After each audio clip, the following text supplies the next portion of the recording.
Hello, diecast fans, and welcome to another brand new episode of Jim's Magnificent Miniature Motor Cars. Yes, for this episode, we will be unboxing not one, but two race cars from Tomica Premium. The NSX, the Honda NSX GT, as featured in the Super GT Racing Series.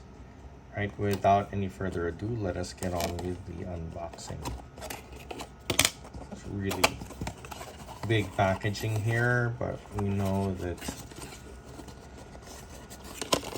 it's pretty much for a teeny tiny car. To be really perfectly honest here. Okay, here's the first model, very meticulously packaged here with a support for the rear wing. Interesting.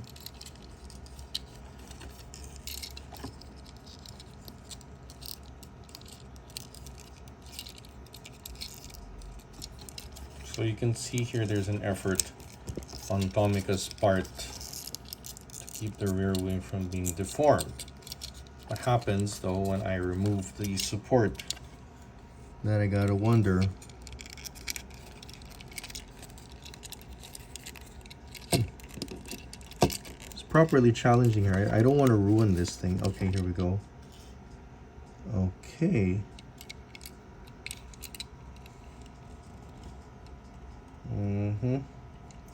That is an interesting take on the rear wing of this car. It's crooked. Dang. Okay, wait. We're not done here. Still got another model to unbox. So this is the blue one. Lovely. Let's do the black one. I mean, it is presumably the same model, if not a highly similar one. And here we go. Shake it a little bit out of this thing. Right, okay, as with the blue one, it comes with a prop, some kind of cardboard prop for the rear wing. There it is. Okay. So, all right, let's do them one at a time. So the blue one came first. Let's have a closer look at it. Okay, so this is the Honda Raid Rig NSX that competes in the Super GT series. It's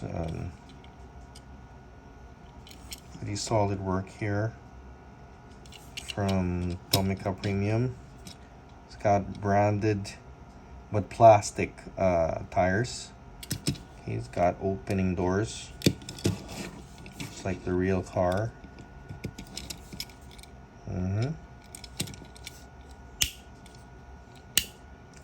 Got really bright. That's got really a comprehensive suite of sponsor decos.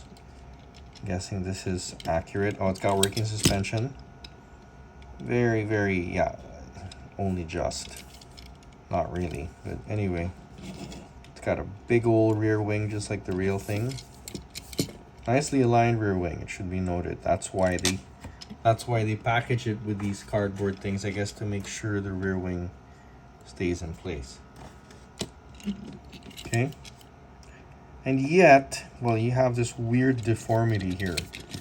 Like the wing, it's not symmetrical. I mean, it's not tilted one way or the other, like the mini GT, Super GT models were. But look at this, it's so weird. The edge of this is askew or tilted, while the edge on the other side is not. I mean, I would assume they're supposed to be symmetrical. Okay, it's enough time looking at that. How about the black one? Well, there's a lot less detail, but there's some pretty cool carbon fiber detailing here. Cool. But oh no, this one is egregious. So it has the cardboard support, but it has this this rear wing that sags. Granted, it's fairly malleable. Okay, I can kind of bend it into shape, but the fact is it was bent out of shape just now. So yeah, it's got a really soft, floppy rear wing. And in my humble opinion, that is not cool. You know what else isn't cool, diecast fans? The price. The price of these pieces. Each of these set me back 900 Philippine pesos. I will flash the graphics so you guys can see what 900 Philippine pesos is in dollars.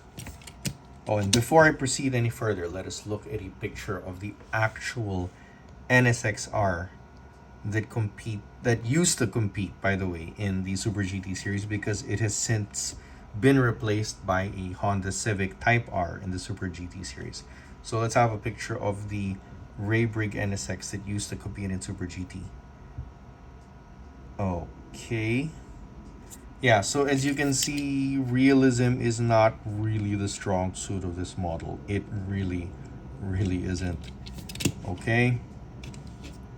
But they sure charged me like it did. You know what else cost 900 pesos?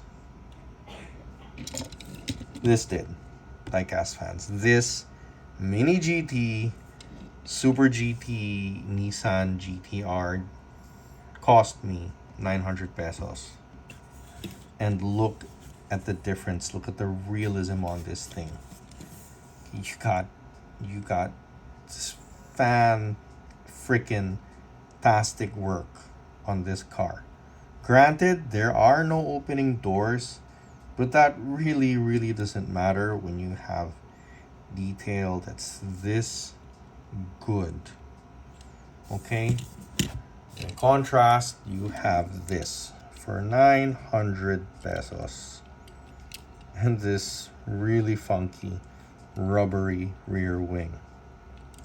Right? You know, I've never ever done a head-to-head between Mini GT and Tomica Premium before, because quite frankly, each of them kind of stayed in their lane, you know, for the longest time. So there was never any need to do the head-to-head.